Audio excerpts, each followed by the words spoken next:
Hello everyone, welcome back to the channel. This is Kaga. Well, yeah, we're back in World of Warships, and that's right, this is a low-tier cruiser battle, specifically the Tier 3 German cruiser, the Kolberg. That's right, we're using this thing. I know that a lot of people give the German cruisers a bit of crap, but you know what? In terms of just having fun, they're pretty good for...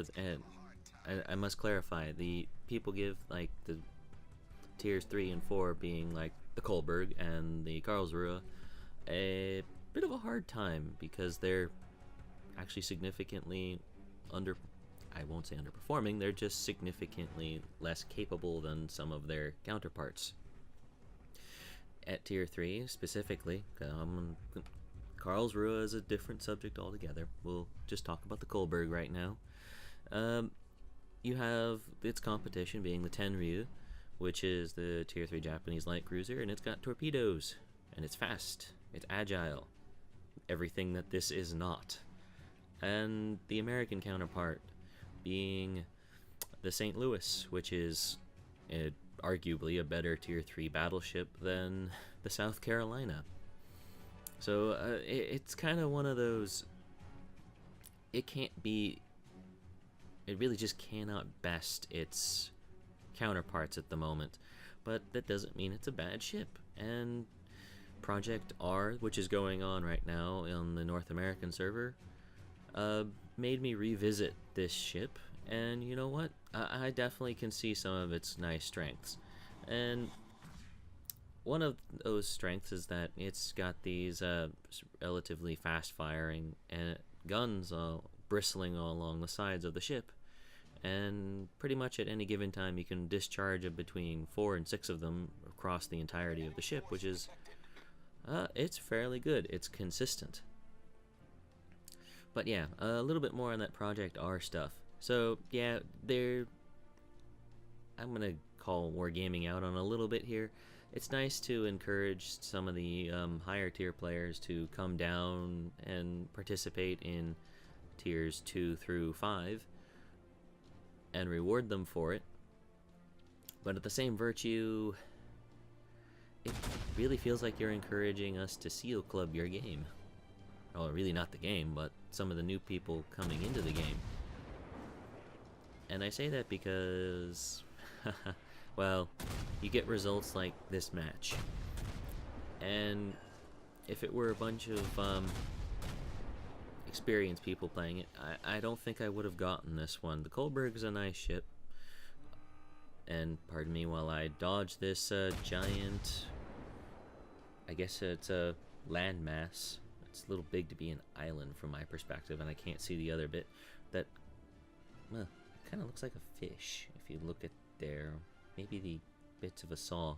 Yeah, anyway, where was I? Yes, the Kolberg's a nice ship, but, you know, any capable St. Louis captain really could shred this thing to pieces, or a very bold Tenryu captain could torpedo this thing to kingdom come.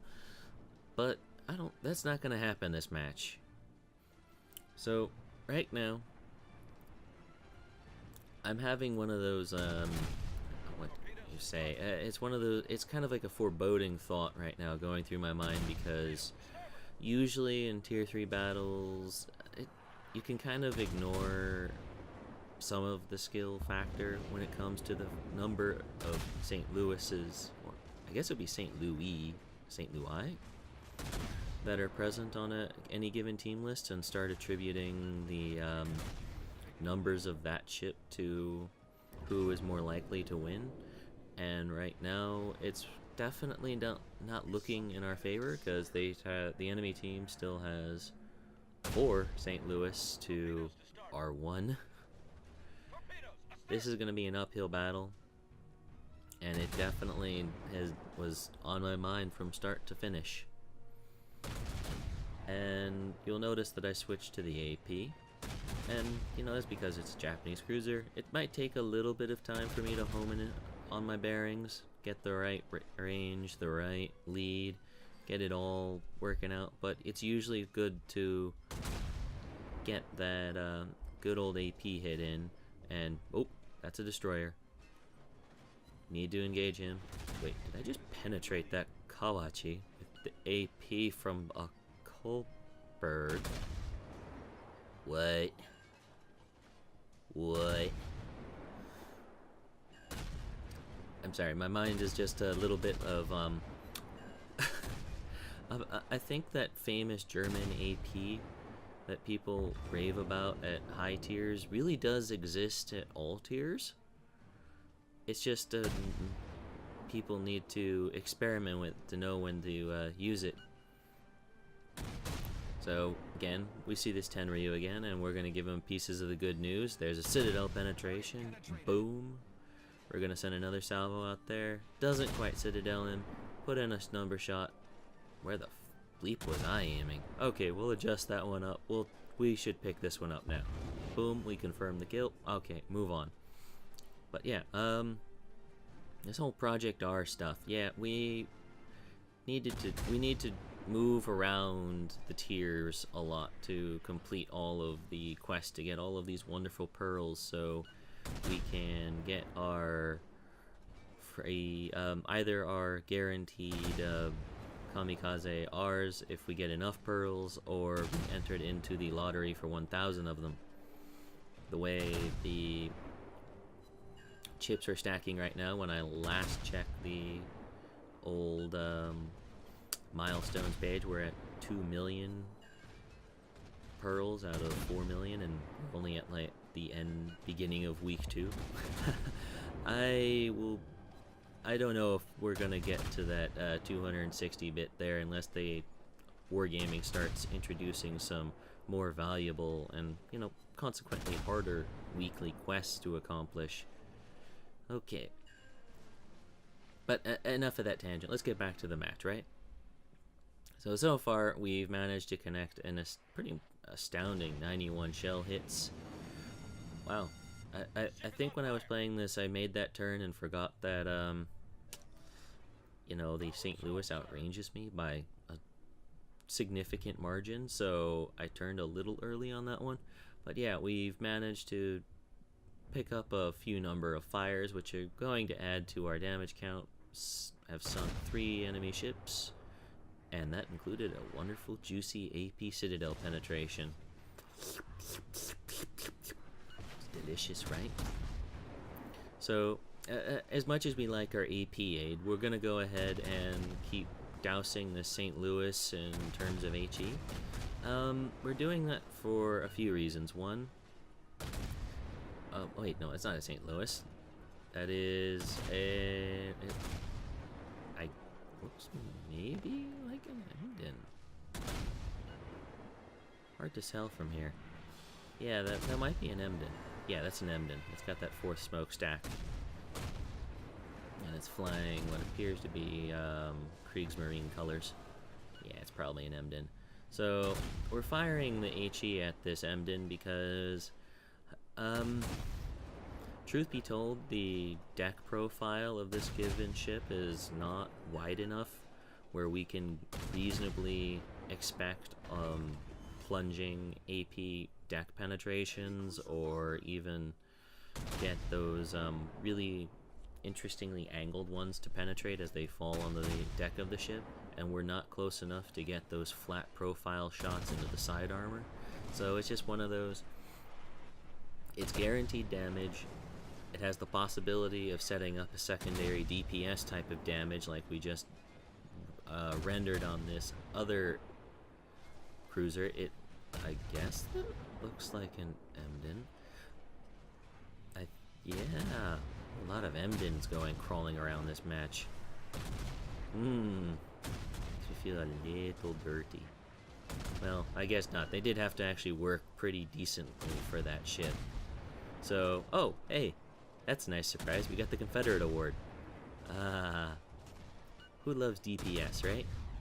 It's just a great way to win matches, gain awards, and pick up some free flags.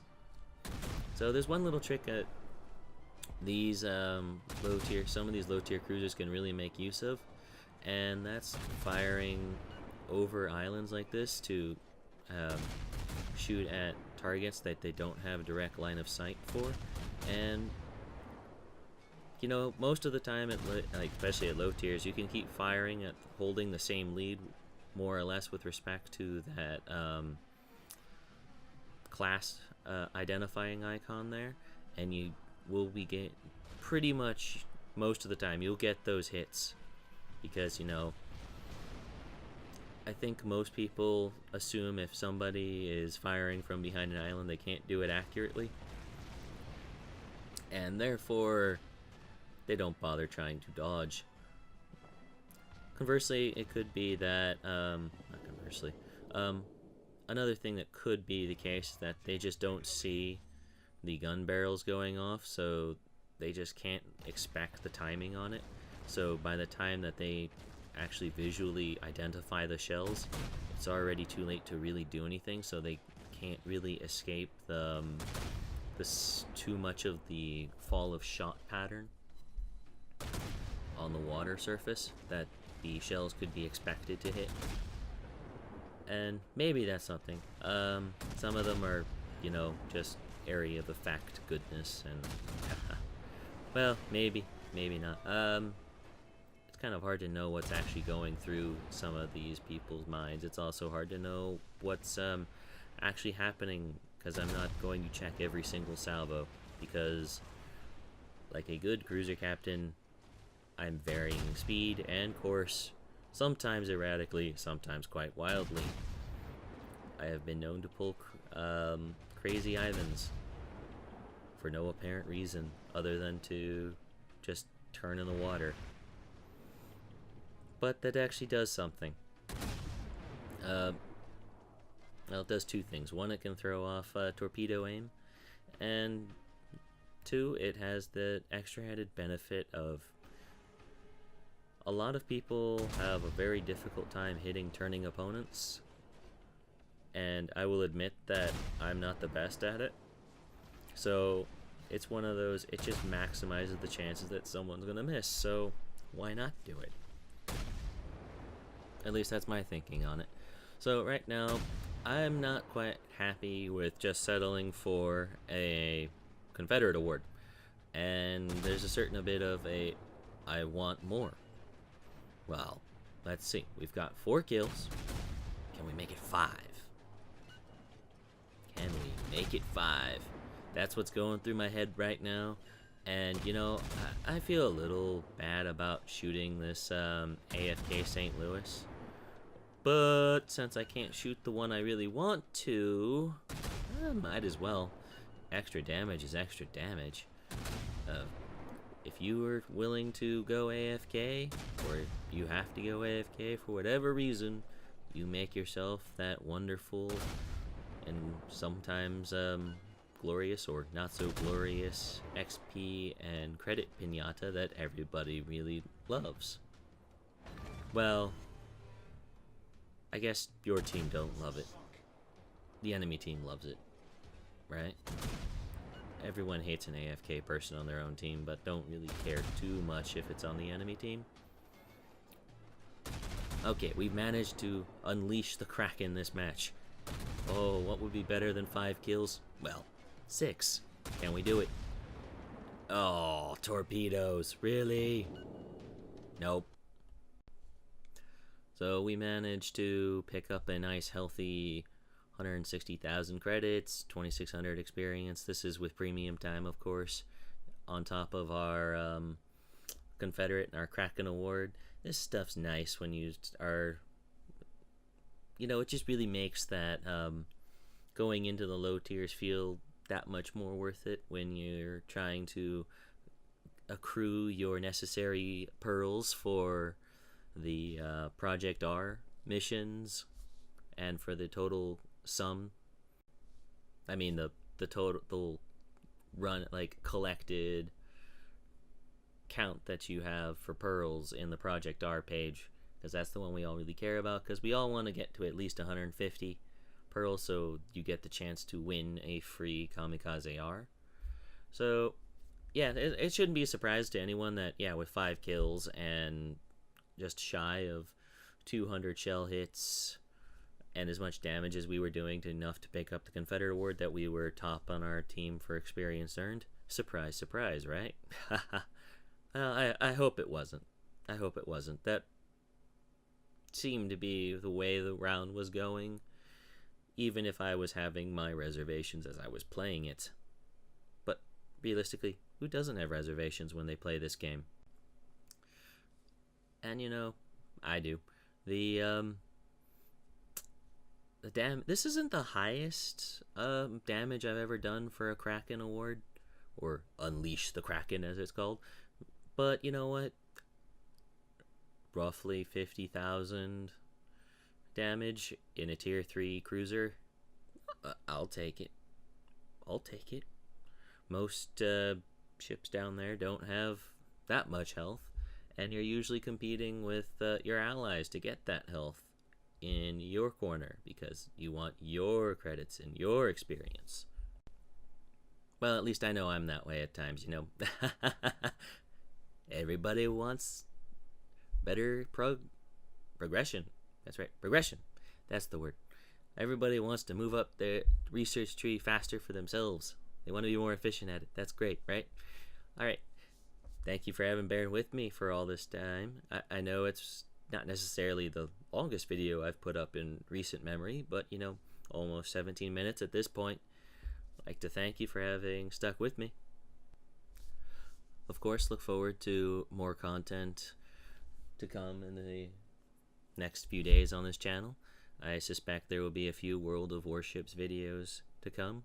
I'm not entirely certain which ones they will be. I've had a fair kicking of a time trying to finish off the 300 fires for the Arpeggio Blue Steel missions, specifically the second stage of the Myoko mission.